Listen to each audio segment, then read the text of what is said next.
Okay, today's daf is Kuf Mem Hey. We're gonna, 1 second. Okay, today's daf is sponsored by Margie Zwibeli, Eloi Nishma Chaim Tzvi Ben Yosef Ben Yamin Zichrono Levarcha, and by Aviva Baumzer in honor of Devorah Ashheim, in honor of her mother Edish Ashheim, and all the hard work and Torah dedication that Deborah's been doing in her and her husband's name. Kol HaKavod. Okay, we are starting at Kuf, at the bottom of Kuf Mem Dalet Amud Bet. Before we start, I'll just remind you that tomorrow, Tisha B'Av, it's generally customary not to learn. Some people have the custom not to learn until Chatzot, some people all day, unless it's issues having to deal with the Churban.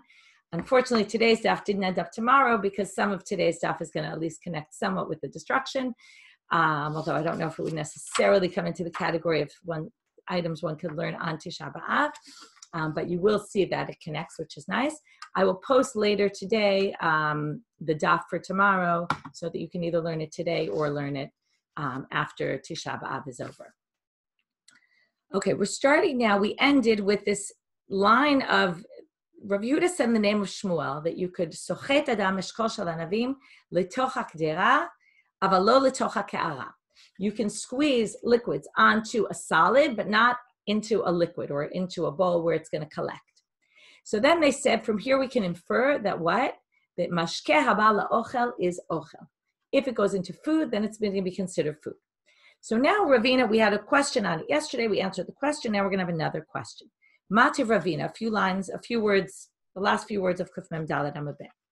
Tmeimet shesachat zeitim va'anavim kibeitza mechuvenet tahor.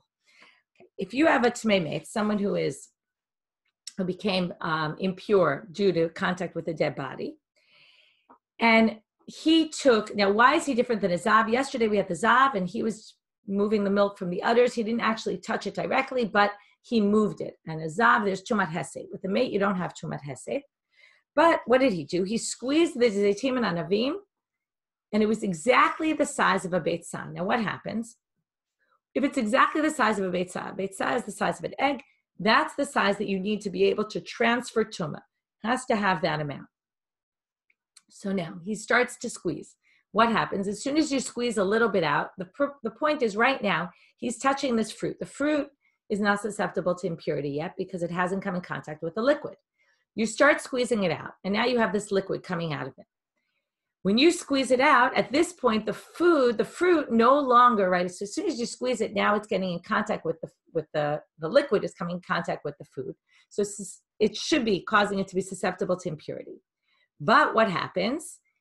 As it comes out, there's no longer a kibetza of tuma. If we want to, in order for it to become tameh, it also needs a kibetza.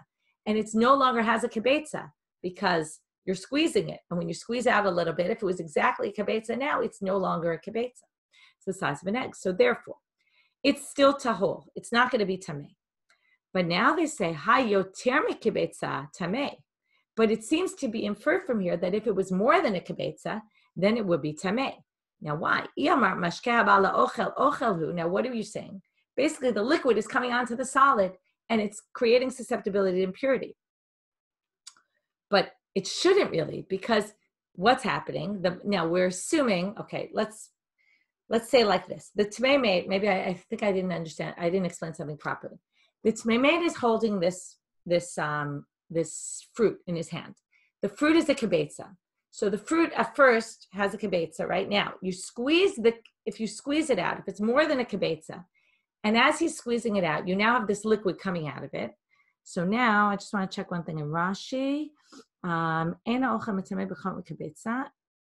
Right. So if you were to touch the liquid itself, the liquid doesn't need susceptibility to impurity, but the assumption is that it becomes in contact with what's the juice that comes out of here. And now the juice comes onto something else, it would be, as long as there was a kibetza in this fruit he was holding, then it would actually pass on impurity. He would be able to pass the impurity onto what he was squeezing out. So now the problem is, if we say, now it doesn't say, is it going into solid or is it going into liquid, this juice? So therefore they assume it doesn't matter where the liquid's going, whether it's solid or liquid. And therefore you would say, This liquid, if it falls right away onto solid, then the solid is not going to be huchshar lekabel tumah. It's not going to have susceptibility to impurity because, again, it's all a debate about what do you call this? Do you call it a liquid when it hits a solid, or do you call it a liquid? So if you call it a solid when it hits a solid, then we're going to say, how could this juice actually become susceptible to impurity when it falls on a solid? So the answer, hu motiv lav hu mefarek, he brought up the question, but he answers it, b'sochet letocha ke'ara. You would have to say that what we're referring to here is it went into a bowl. And when it goes into the bowl, then we're going to say, since he's holding the fruit, and the fruit is impure, because he passes it on to the fruit, because the fruit is more than a kibetz. So as he's juicing it, the juice that's going to come out is going to be impure, and that's because it's going into a liquid. If it was going into a solid, then that juice would never have become susceptible to impurity because nothing ever came in contact with it. So therefore, if you'd have to say that it's only going on a kara, and that would still allow us to say that if it went on to food, it's considered food because this isn't referring to that case. Amar Rabbi Yirmiyah, Kittanai. Rabbi Yirmiyah now says this whole issue is ochel that comes out, there is a liquid that is squeezed onto food, a solid food, going to be considered food or going to be considered liquid is actually a subject of debate. Right now, we just had Shmuel who said it's clearly food. But now we're going to say it's actually a subject of debate, although we're going to reject this. But it's a subject of debate by Tanaim, Rabbi Yirmiyah says. Kittanai. If you look at the chart, it'll help you see how I charted it out. Hamachlik ba'anavim. Okay, this is where they would take, it's not exactly clear to me, but if they had bread and they would take grapes, they would kind of use the juice from the grapes to brush on the bread to kind of smooth it out, okay? So it was something that they did with their bread. So if you smooth out your bread with grapes, lo huchshav, it doesn't create susceptibility to impurity. Why is that? Because even though you're putting liquid, right, you're basically getting the bread wet with a liquid, right, which would be a liquid that would be problematic, but it's not, and why is that? So we'll see in a minute why not. Rabbi Yehuda Omer huchshav. Rabbi Yehuda disagrees and thinks that it is. So my la baka miflage. So Rabbi Yirmiyah thinks, I didn't want to tell you what the machlok is about because we're going to see two different answers. So now Rabbi Yirmiyah thinks, what's the reason? Mar savar mashka bala ochel ochelhu umar savar lav ochelhu. The debate here is, when I put my grapes, the liquid from the grapes, onto the bread, it's basically absorbed into the bread. So if it's absorbed into the bread, that would be a case of liquid going into food, solid. And then instead of saying, oh, this is a liquid that's touching the solid and it's creating susceptibility to impurity, we're saying, oh no, it's not, because it's liquid that comes onto food is actually considered food and not liquid. In order for something to create susceptibility to impurity, it has to be called liquid. And this isn't called liquid. So that's what we're going to say the debate is. Tanakama that says lo huchshar thinks that when liquid comes onto solid, it's liquid, it's solid. And therefore, it didn't create susceptibility to impurity. Rabbi Yehuda says, no, it's a liquid. And because it's a liquid, it doesn't matter that it went right onto the bread. That's liquid dripping onto solid, which create in a liquid dripping onto produce, which is going to create susceptibility to impurity. So basically, the debate is it a liquid or is it a solid when it goes on to solid food? But Amar Rav Papa, no, I disagree with you. That's not the machloket here. You misunderstood. What's interesting is he says really, again, maybe he's saying definitively, or maybe he's saying one could say that maybe they're not having a machloket with Shmuel. They all disagree with Shmuel. Both of them disagree with Shmuel. And both of them think that mashka bala ochel is not ochel, okay? It's liquid. But what's the issue here? Why is there a debate? Is this going to create susceptibility to impurity or not, even if we're going to treat it like a liquid? It's for a different reason. This liquid will ultimately disappear. Why is it going to disappear? Because you're brushing it on your bread, and then you're going to break your bread, and it's basically going to burn right off. It's not something that really stays with the bread. So therefore, they say this is a mashkeh bali ibud, and there's a machloket about if you pour onto produce or onto something, onto food, something that is going to disappear or be, is not something of significance, is that going to be considered a liquid or not? Mar savar mashkehu, right? So Rabbi Yehuda thinks it's a mashke, and therefore it's going to cause susceptibility to impurity. Umar savar lav mashkehu, and the other one thinks it's not. So now we're totally off our topic, because now we basically are saying we brought in this machloket thinking that it was all a debate about our issue, about squeezing liquid onto solid. Is it considered solid or liquid? In the end, we say, no, this has nothing to do with it. This is really all about a mashkeh haba li'ibud, is it considered a liquid or not? So now they say, and by the way, uba plugta dahane tonight, and we're going to see the same machloket Rabbi Yehuda and Chachamim in another braita, where they also disagree about mashkeh haba li'ibud. So, although I'll already tell you that the next step is to say, no, that second machloket has to do with a different thing, okay? And they're going to say, what we want to try to establish right now, okay, just to go, again, the structure's a little confusing, so I want to get it clear. We started with mashkeh haba l'ochel is ochel Shmuel. We tried to say, which Shmuel said is a source of debate among Tanaim. We brought in a braita to say that's the machloket. We rejected that. Rav Papa said, no, that's not the machloket. The machloket is something else. We're now off on that machloket. We're now going to say there's another braita that has the same machloket as this new machloket. Then we're going to reject that and say, no, they're not the same machloket. Okay? So now they're going to say, here we see it again, Ditanya, hamafatzea b'zeitin. There's different stages where you crush the olives to get liquid out. So if you're crushing it, if you're crushing at the beginning stages to soften it, okay, and it's just sweeten the olives, if you're doing that with dirty hands, meaning that they might potentially have touched something that's impure, they're going to be susceptible. The liquid that comes out of them is something that you want, and therefore, because you want it, therefore, you want the liquid to come out, okay, to sweeten the olives, we're going to say that liquid creates susceptibility to purity. But if you're taking out the liquid because you're crushing the olives because you want to dip them in salt, so lo huchshar, then it's not, okay? It's not that kind of thing. You don't want the liquid in that sense, and therefore it's not machshir. But what about this case? And this is the important case for our purposes. If you want to see if they're ready for us to start for us to start making taking the olive oil, the oil out of them, if you want to see if they're soft enough or not, and you're crushing them in order to see, then we're going to have a debate. Huchshar, Rabbi Yehuda, lo huchshar, Rabbi Yehuda omer huchshar. So they have a debate about that stage, whether that's going to create susceptibility to impurity or not, whether we say you want the liquid to come out or not.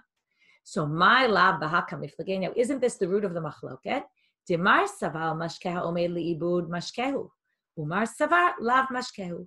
Isn't it because we say this is something, now when you check them to see if they're ready, you're not going to use the liquid at that point. No oil has come out, and that liquid that comes out is not important. It's going to go to waste. So maybe that's the machloket. Since there is liquid, but it's going to go to waste, do we consider that liquid or not? And what do you see here? Rabbi Yehuda and the rabbis debate. It's exactly the same debate as the liquid that was the grapes that we're squeezing onto the bread. So now they say, Amar Rav Huna bered Rav Yoshua, Hani Tanai b'mashkeh omed liibud plige, v'hanach Tanai b'mashkeh omed letzachzecho kamiflige. You're comparing two different things. The machloket here, you're right. The last thing we just described is about haba liibud.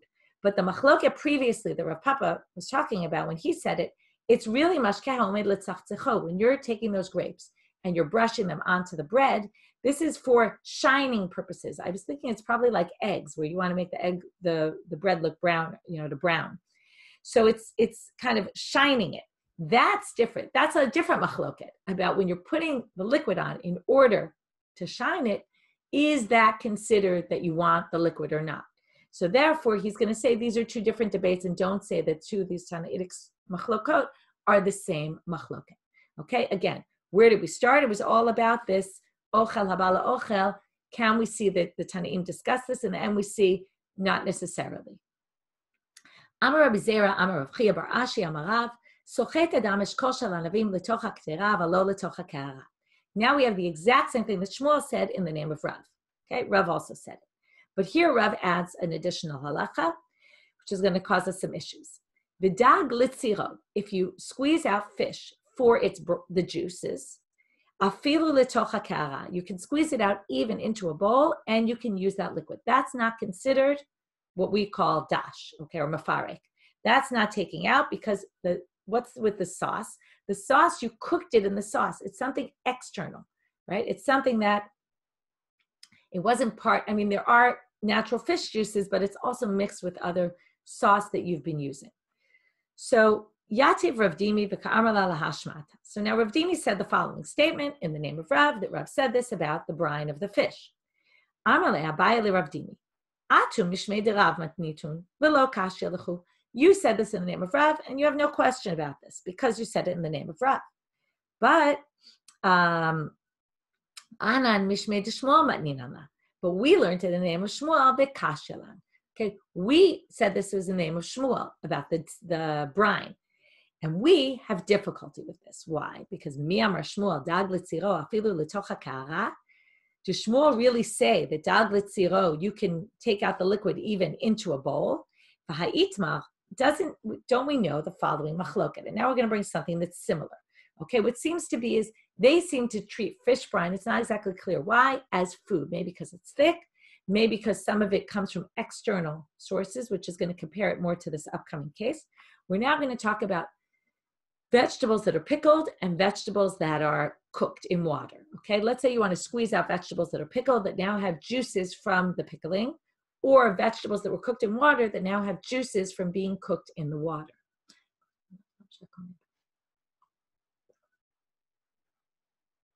So we're now going to have a debate, and we're going to start off, so it's a two-way debate. It's going to become a three-way debate soon. But first, we're just bringing Rav and Shmuel because we want to really bring Shmuel and show how Shmuel there's a difficulty with Shmuel based on this. Okay, so kvashim shesachatan. If you take pickled vegetables and you squeeze them out, amarav legufan mutar lememehen patur balasol. It depends why you're squeezing them. You're squeezing them because you want the vegetables to be without the liquid. That's okay, because that you don't care about the liquid, right? The whole issue of mifarek is that you're taking the liquid out because you want the liquid, right? It's separating the wheat from the chaff. The wheat is the good part. Here you're separating the liquid, which is the good part. But if you don't want the liquid, then it's allowed.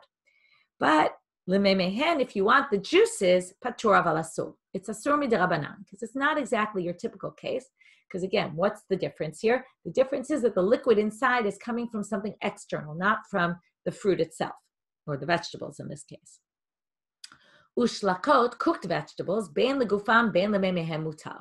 He thinks cooked vegetables are different from pickled vegetables, and there, getting the water out of the cooked vegetables, even if you want the liquid, is really not significant at all, and therefore it's so external, he views it as, and therefore he's going to say it's allowed. Ushmuel amar, echad kfashim ve'echad shlakot legufam mutar lememehen patur. He thinks it doesn't matter if they're pickled or if they're cooked, it's all the same thing. And then he goes back to what Rav said originally. If it's for themselves, you want to get the liquid out, then it's allowed.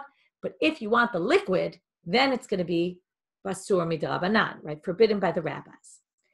So what do you see here? They're now going to say that the shlakot, the cooked vegetables, are very similar to the fish because the fish was cooked in its sauce, right? And now we have the sauce. And taking out the sauce, we're going to basically say that's problematic, according to Shmuel. I'm sorry, that's okay according to Shmuel. But here Shmuel says about the shlakot, and if you look at the chart, it's easy just to refer back to the different opinions. Shmuel says it's forbidden from the rabbis. So how did he allow the fish brine? So that goes back to what Abaye said about, right? Rav Dimi said, Rav said this, and Rav, it works perfectly because Rav said cooked vegetables, you can take out the juices and you can, right, it's totally fine, which would be just like the fish brine. But if Shmuel says it, Shmuel contradicts himself. So Amar Le, Rav Dimi says, Elohim, I swear in the name of God.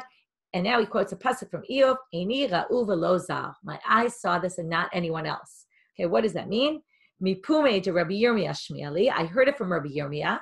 Rabbi Yirmiyah mi Rabbi Zera. Rabbi Zera mi Rav Chia bar Ashi. Rav Chia bar Ashi mi Rav. Okay, I swear. Now he's saying something very odd because he's saying I swear I saw it for myself, but he's not really seeing it by himself. What did he see by himself? He heard it from Rabbi Yirmiyah himself. But then Rabbi Yirmiyah heard it from someone else heard it from someone else. Why is this interesting? Well, we're going to see that later on in the daf, seemingly disconnected to this, they're going to talk about, can you accept testimony, aid me p aid, hearsay evidence. This is basically hearsay. Although to strengthen his hearsay testimony, he says, I swear I saw this myself. Okay, so it's kind of funny or ironic, you could say, that he's saying this. So basically, what's he trying to say? I heard this passed down in the name of Rav, and therefore you must be wrong in thinking it's Shmuel, and therefore you have no question, because there is no question really, because it's really Shmuel, and not Rav. It's really Rav who said it, and not Shmuel. Okay, Gufa. Now we're going to go more in depth into this machloket. Kvashim shesachatan. Amar Rav. Now we're just going to have a repeat of what we saw, and you can just see it in the chart. It'll help you see. Amar Rav. Legufam mutar lememehem patur aval asur. Ushlakot ben legufam ben lememehem mutar. Shmuel Omer, echad zeh ve'echad zeh legufam mutar lememehem patur aval asur. Rabbi Yochanan Amar, and here we get a third opinion. Kvashim echad kvashim ve'echad shlakot. He agrees with Shmuel in principle that kvashim and shlakot are the same. Remember, Rav was the only one who distinguished. But he thinks anything is good, all these are going to be treated the same. However, he has one difference. Ligufam mutar. Okay, everyone agrees, just to be clear, and you can see it from the chart, everyone agrees that any of these things, if you're squeezing them out to get rid of the liquid, it's for sure allowed.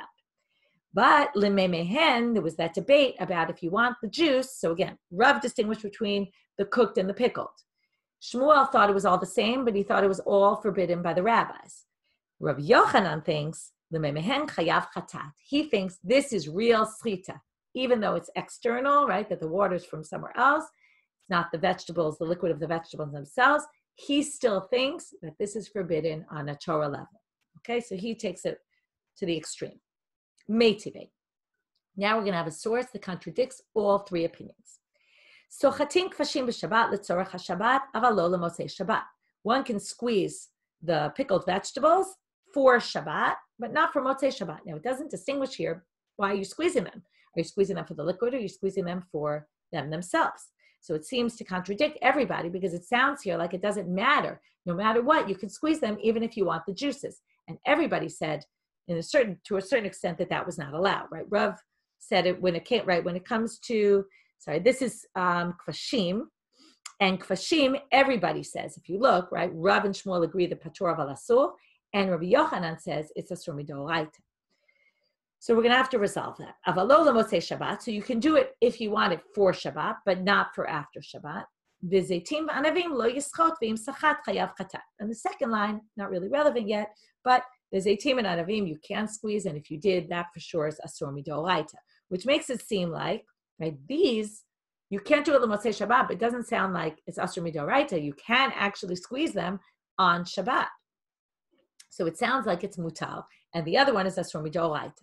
So kasha l'Rav, kasha l'Shmuel, kasha l'Rabbi Yochanan. It's difficult for all because they all say the kvashim. Again, le gufan, if you want it for the vegetables themselves and you're just trying to get rid of the liquid, it's entirely allowed. So how could you say, I'm sorry, my mistake, is if you're doing it lememehen, if you're trying to get the liquid out, it's going to be forbidden according to everybody. And here it says in the Braita, you're allowed to do it no matter what. So obviously each one's going to explain that no, the Braita means what? It means the gufan, if you want it for the vegetables, not lememehen, not if you're doing it for the liquid to come out. Okay, so that's how they're going to explain it. But first they're going to say kasha l'Rav, kasha l'Shmuel, kasha l'Rabbi Yochanan, and then we're going to say Rav metaretz l'tameh, Shmuel metaretz l'tameh, Rabbi Yochanan metaretz l'tameh. Each one is going to read the Braita in their own way. What does that mean? So Rav metaretz l'tameh, and they're basically going to make the Braita say exactly what they hold. So chatin kvashim b'Shabbat l'tzorach haShabbat, aval lo l'motzei Shabbat. So far, that's just a quote from the Braita. But which case is this referring to? Here, Rav's going to basically add these words. Ligufan, if you're squeezing them for their own sake, right, for the vegetables. Aval lememehen, if you want the juices, patur aval asur. Then it's going to be forbidden d'Rabbanan.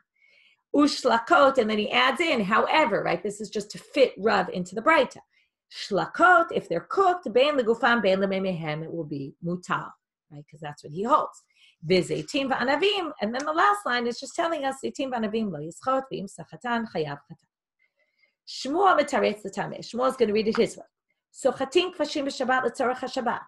Hu adin l'shlakot. You can squeeze vegetables, pickled vegetables for Shabbat, and also shlakot. Okay, he's going to say, because he holds, remember, he and Rabbi Yochanan hold, the law is the same for pickled, and for cooked. So he's just going to say, whatever I'm going to say now is going to be true for cooked vegetables. But in which case are we referring to that it's allowed? Ligufan, if you're doing it for the vegetables themselves. If you want their juices, patur avalasur. And then to compare, now there's a good progression here. These are forbidden by the rabbis. The next thing is, those are in a different category because they're forbidden by Torah law. Here's Rabbi Yochanan's reading.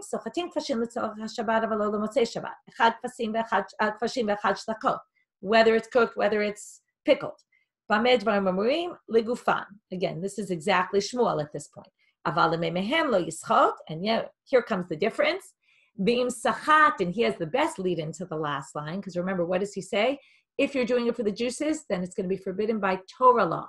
So then he says, why are the zeitim and anavim here, according to him? To just show that the reason why it's forbidden just like zeitim and anavim, because it's forbidden by Torah law. Basically says, this is your classic case of squeezing. Okay? Tov. Now we're moving on. We're back to our topic. Okay, we got off on a tangent. We're back to our topic now. And we're going to learn that the only way you're chayav midoraita is if you tread on them, okay, with your feet, because that's how it's generally done, okay? But not if you do it in some other way. If you do it in some other way, that's already with a shinoi. It's a different way of doing it, and therefore you're not going to be obligated. But you're not going to be obligated by Torah law. You'll be obligated by rabbinic law. V'chein tanid be Menashe, dvar Torah ino chayav ela al drisat zeitim b'anavim bilvad. Ve'ein eid mipi eid kasher. Oh, now we're going to bring, I told you we get back to eid mipi eid, hearsay. Because we bring this tanid be Menashe, we add in this other thing, which again seems to not connect here, although it really does connect to what happened before. Ein eid mipi eid kasher. He said hearsay evidence is not permissible in court. Ela, big line, le'edut isha bilvad. Other than for testimony for a woman. What do we mean by testimony for a woman?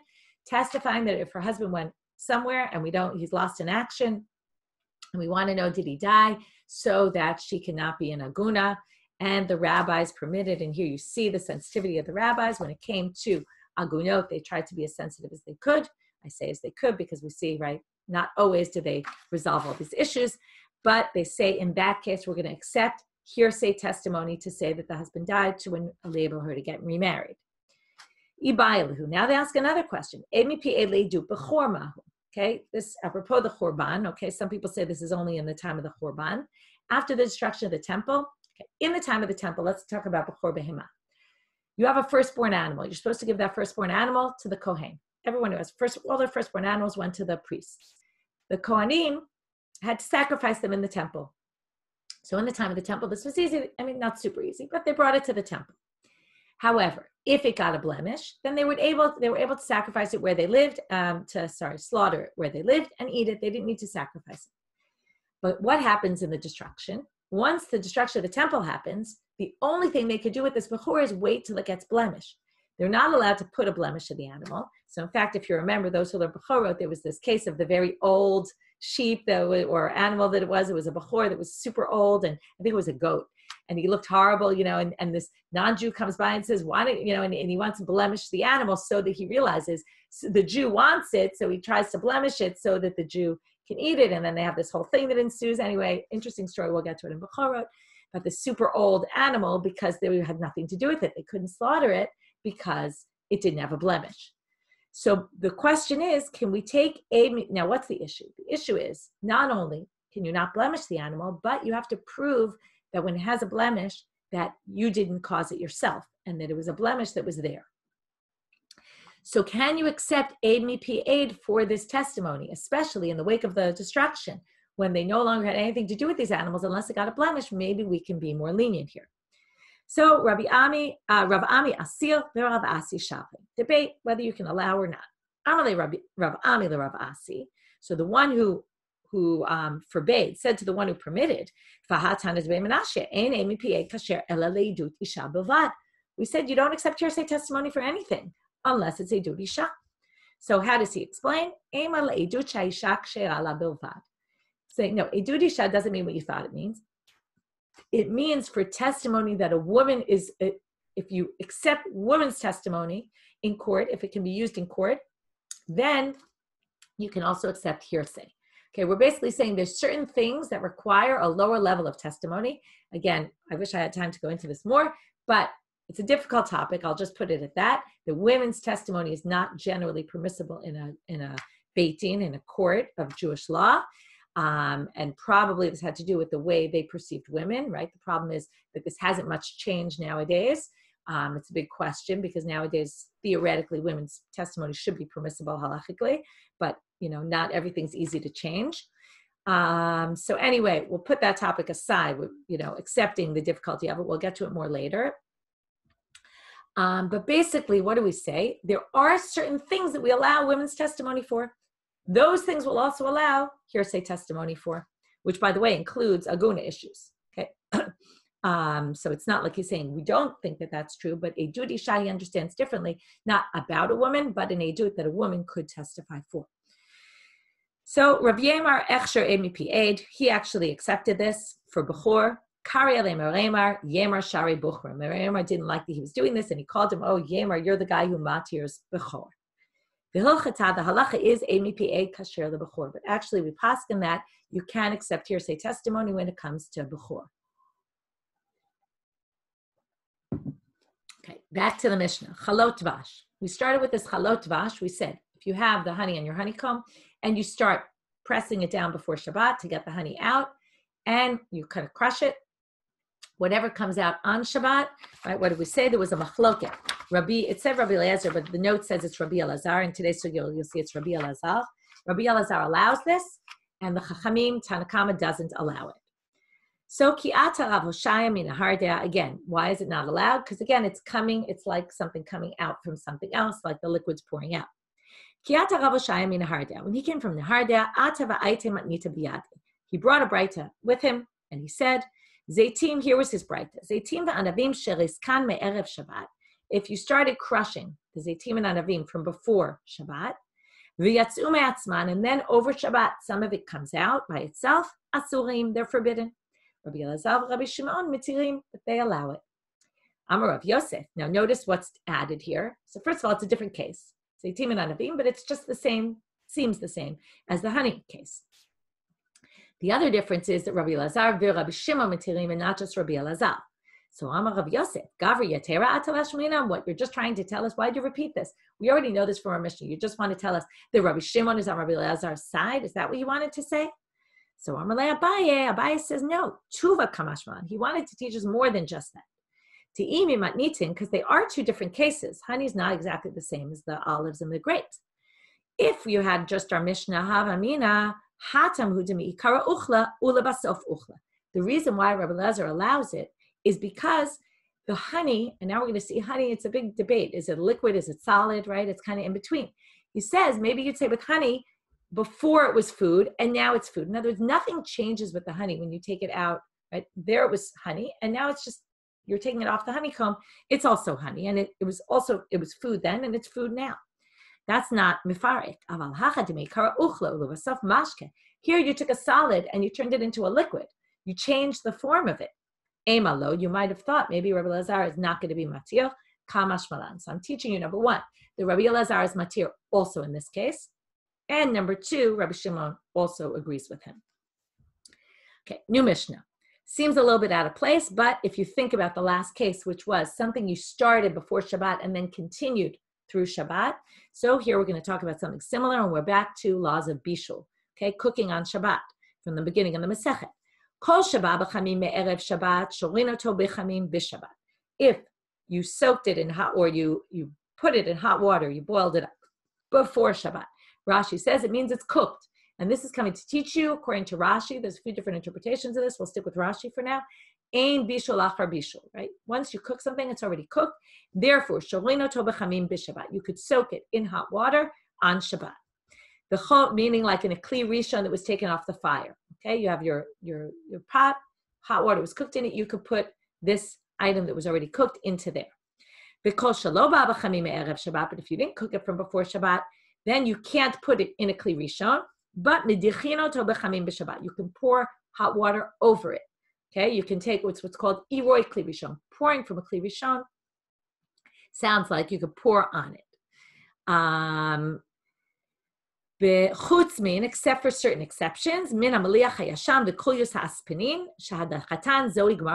way you cook them is by pouring hot water on them, or either cooking them, or these were salted fish that were so salty, you salted them, that you needed to pour water over them to kind of get off the salt. Otherwise, it would be disgusting to eat. And therefore, that's kind of like putting the finishing touches on it, prepares it for eating, and therefore that's not allowed. Okay? But other things you'd be allowed to pour the hot water on. So the Gemara says, Kegomai, like what would you soak in hot water? What kind of food do you leave soaking in hot water? So Amar of Safra Kegon Tarnagolata de Rabbi Abba. Okay, Rashi explains to us this Tarnagolet of Rabbi Abba, he would cook it and then he would soak it for many days until it started falling apart, disintegrating, and then he would eat it for medicinal purposes. Okay, sounds appealing. I know, we're going to see. Gemara is going to talk about how unappealing this is. But Amar of Safra, we're going to get into an interesting discussion, and this is going to lead to a huge debate between the rabbis of Bavel and the rabbis of Eretz Yisrael, and they're going to have a lot of backs and forths. Okay, it's interesting because it's going to appear here, then we're going to get off the topic, get back to our topic, and then we're going to get back to this arguing, this inward fighting between the rabbis in Israel, the rabbis in Babylonia. Shuli Mishkin on our site has a very interesting article about the history about it. She also quotes Professor Yeshaya Gafni, who I also learned from, who I studied from, who describes exactly all the tension was right then because the center was moving to Babylonia. And because of that, the people in Israel wanted to keep their hold on the Torah and keep their centrality of authority, and all sorts of issues came to the fore. I'm not going to go into it more. You can read the article. It's a very good article, and it really describes the tensions and why there's all these tensions between them. So now, Amar of Safra, Zimnacha de Ikli Lahatan. One time I came to Eretz Yisrael, Va'ochla Minei, and I ate this food, this Tarnagolet, Rabbi Abba, V'ilo Rabbi Abba, Eshkian Chamer Bartzlat Tatarfe. If he hadn't given me this wine that was three years old, It Nase, I would have accidentally vomited. Like, it caused me to vomit. It was disgusting. Rabbi Yochanan, now they're going to tell us, Rabbi Yochanan, Rayik Mikutach Tebavlai. He thought it was he almost vomited, or he did vomit from the Kutach Habavli. This is this sour milk with moldy bread and some salt, and it's this disgusting food that the Vavlim thought was delicious, and they would eat it. You're going to see today also they also thought it was a healthy food. They used it for medicinal purposes. Amar Rav Yosef, so Rav Yosef says in response to Rabbi Yochanan, he says, V'liruk anam mitarnagolata de Rabbi Abba. We vomit from your food. Okay, you vomit from our food, we vomit from your food. You can see this a fascinating discussion going on about, we all know that these people only like their food, and your food's too spicy for me, your food's too bland for me, right? Same thing going on here. Ve'od, and furthermore, Rav Yosef says, how could you say it's so disgusting and all as if like everyone in Israel hates it? Amar Rav Gaza said that Zimnin Chadi Ikli Lahatan. One time I came to Eretz Yisrael, Va'avdi Kutach Tebavlai. I made my food from Bavel, my Kutach Habavli. She'ilu Minei Kol Beriche Ma'arav, and all the sick people in Eretz Yisrael wanted it. So what do you mean they don't like my stuff? Okay, moving on. Kol Shalo Baba Chamin. Kidiach Mai. So what if you did hadacha, you pour the hot water onto the fish that you're not allowed to? So this is the same kind of structure we had before. Is it asur mid'oraita? Is it asur mid'rabanan? Amar Rav Yosef hidiach chayav chatat. It's asur mid'oraita from Torah law. Amar Marbared Ravina af ananami tanina. We can see this from the words of the Mishnah. Chutz mimeliach yasham b'kulis haspanin shadachatan zoi gemar malachtan shmamina. It says it's gemar malacha. Gemar malacha makes it sound like it's asur from the Torah. Yativ, now we get to the interesting story of today's daf. Yativ Rabbi Chia bar Abba Rabbi Asi Kamed Rabbi Yochanan. These two people were sitting in Israel. They're rabbis of Eretz Yisrael. Were sitting in front of Rabbi Yochanan. Yativ Rabbi Yochanan becoming Amnin. Rabbi Yochanan dozed off while they were sitting in front of him, and they start to talk. Whenever you have this story, what always happens is somebody wakes up and they really actually heard the conversation. And right, I actually got a funny WhatsApp on our broader family group about, grandfathers falling asleep on the couch and saying, oh yeah, I heard every word, right? It's exactly this, right? So he falls asleep, and this discussion ensues between them, and then he gets upset with them after the discussion, says you were talking, you didn't know anything you were saying. Why are their birds so fat in a negative way? So the first response is, go to Aza and I'll show you we have fatter ones than they do. מפני מה מועדים שבבבל שמחים? Why are they always so happy on their holidays? מפני שהם עניים. So he answers him because they're so poor and their holidays are so special because they barely eat anything during the year, but their holidays, they finally spend a little money and, that's why. Why are they always dressed so nicely? Okay, these are all negative. Because they don't have their Torah to adorn them, they need clothing to adorn them. Why are non-Jews? Now he adds in something about idol worshippers. Why are they dirty? Right? This is you are what you eat. Because they eat creepy crawlers, so that makes them all disgusting. In the meantime, Rabbi Yochanan wakes up. Amar lehu, didn't I teach you? This is your classic, right? Haven't you learned this from me before? What does that pasuk mean, right? Tell wisdom, you're my sister. What does that mean? Imba is a great line, okay? Good advice for everybody. What do you know about your sister? Your sister is 100% forbidden to you, right? Nobody sleeps with their sister. So if you know something like that, that's so clear to you, that's chokhmah. Say something that you're sure about. V'im lav, if you don't know what you're talking about, lo tomrehu, don't open your mouth. Amrule, so they said to him, v'lemar lamar, ezemehen. So they say, well, what did we say that was wrong? Right? These innocent, right? They thought like whatever they said must have been right. Like where do we go wrong? So he says, so he's going to go now one by one and tell them everything you said was wrong. Why are they so fat? Because they didn't go to Galut. It's actually a bad thing that ours are so skinny. It's because they were exiled, they came back. Here we're going to get now the destruction. Very interesting. Erev Tisha B'Av, all about the Churban and the effects of it.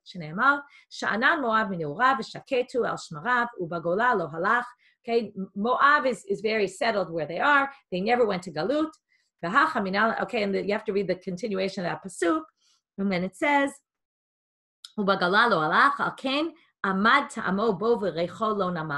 therefore, they still have all their tastes intact. Everything is set. But once you go to Galut, it seems to imply you lose your taste, you lose things, and that's what happened to our birds. How do we know the birds went to Galut? Who says? We went to Galut. Who says the birds left? Titania, Rabbi Yochanan Omer, 52 shana lo avar ish biYehuda shneimar al harim asa b'chi v'nehi. Okay, quoting psukim from Yirmiyahu again. Right, and what does it say there? Naot midbar kina. Right, I'm gonna cry in the hills and in the deserts. Kinitztumi b'lei ish, because they're now without any person over there. There's no people walking by. V'lo sham'u kol mikneh, and they don't hear any sound of any livestock. Me'of hashamayim ba'ad beheman nadadu halachu. Everything in complete desolation. And how did they learn 52 years? That's 52. There were 52 years from the destruction until Koresh said that they could come back and build the Beit HaMikdash. Amar Rabbi Yaakov, Amar Rabbi Yochanan. Kulam chazru chutz mikuyas aspenim. Here we get back to the kuyas aspenim. All the animals came back from the Galut, except for the kuyus. Ta'amarav, hane madede de Babel, the inclines of Babel, mahadru maya le'en atam. They bring the water with it to en etam. What's the issue? The issue is you have to swim upstream to get from Babel to Eretz Yisrael. So their spine is not strong. Lo matze salik. They couldn't swim upstream to get to Eretz Yisrael. So therefore, they didn't come back. Again, another connection between this and our sugya about the kuyas ha'aspenim. We're cursed. That's why we don't have happy chagim. Again, more stuff from the destruction. In Oshay it says, basically, we're going to stop all the happiness, all the happy occasions, the chagim, the Shabbatot, the new moon. God says, I hated your holidays. They became a burden to me. So what does it mean? Another good advice here, or not exactly advice, but wise words. Amar Rabbi Elazar, Amar Kadosh Baruch Hu, Lo dayan li Yisrael shechotim lefanai, ela shematrichim oti leida ezo gzera kasha avi alehem. It's bad enough that you're bothering, right, that you're sinning, but now I have to figure out every time, what am I going to punish you with, right? What a headache for me. Amar Rabbi Yitzchak, en lecha kol rega v'rega shelo bata boleshet letzipori. We're now saying how bad it is in Israel, that there's always people oppressing us. Why are they well dressed? Because they're not locals. Da'amri inshe b'mata shame below mata totvai. How do you represent yourself? If you're in your own city, it's your name, that's your reputation. If you're in some foreign city, then you need to dress well, and that will show who you are. And that's why they're always well dressed, because they're living in a place that's not their own. Habaim Yashresh Yaakov Yatzitzu Farach Yisrael. Now they're going to darshan this pasuk, talking about the things blossoming. Tanech of Yosef.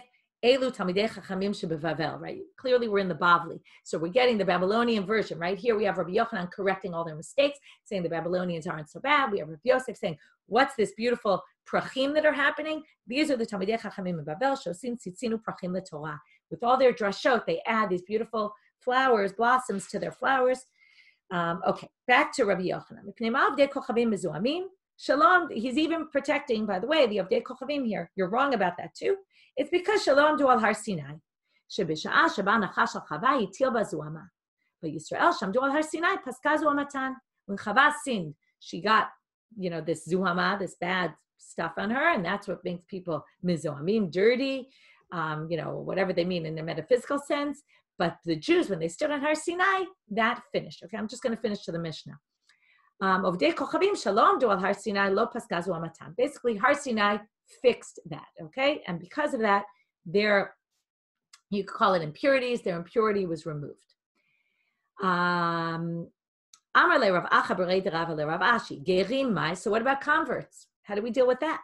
Amar le af agav de'inu lo havim mazalayu hav. Even though they weren't there, their mazal was there. Again, what exactly this means, right? But there was something there for them. Dichtiv, how do we know this? From the verse that says, Et asher yeshno po imanu hayom, lifnei Hashem Elokeinu, omed hayom lifnei Hashem Elokeinu, ve'et asher inenu po, right? The Torah was given, it talks about it in, right, this is in Sefer Dvarim, it's whoever was here and whoever isn't here. Now, normally that means the future generations. Here they're saying that includes all the people who are going to convert in the future. Upliga de Rabbi Abba. Now, this whole thing, why are the non-Jews? Because they didn't come to Har Sinai, because at Har Sinai, that's when the impurity was removed. Well, there's a different approach. We'll end with this. Pliga de Rabbi Abba bar Kahana, Dama Rabbi Abba bar Kahana, Ad shlosha dorot lo paskazu amame avotenu, Avraham olidit Yishmael, Yitzchak olidit Esav. Each of them had someone who wasn't within the fold. Yaakov holid Yud Bet Shvatim shelo haya behem shum dofi. But when Yaakov had 12 sons who all became part of the Jewish people, then the Zuhama was removed, and that's why not from Matan Torah. If you say that, then you don't have necessarily a good answer, or maybe you could say the same thing, that they weren't part of our nation, and that it was Yaakov having the 12 Shvatim that took off this Zuhama. Okay, we'll end here for today. Interesting thoughts, just, going into the Churban, thinking about Kamsa Bar Kamsa and all those stories and the inward fighting. What you see here is this page of inward fighting, and, our job is to get over that and to go beyond the fighting and have respect everybody for everybody else. Okay, with that, have a good fast and a meaningful one. Okay, and I'll post later today. As I said, I'll post the daf for tomorrow.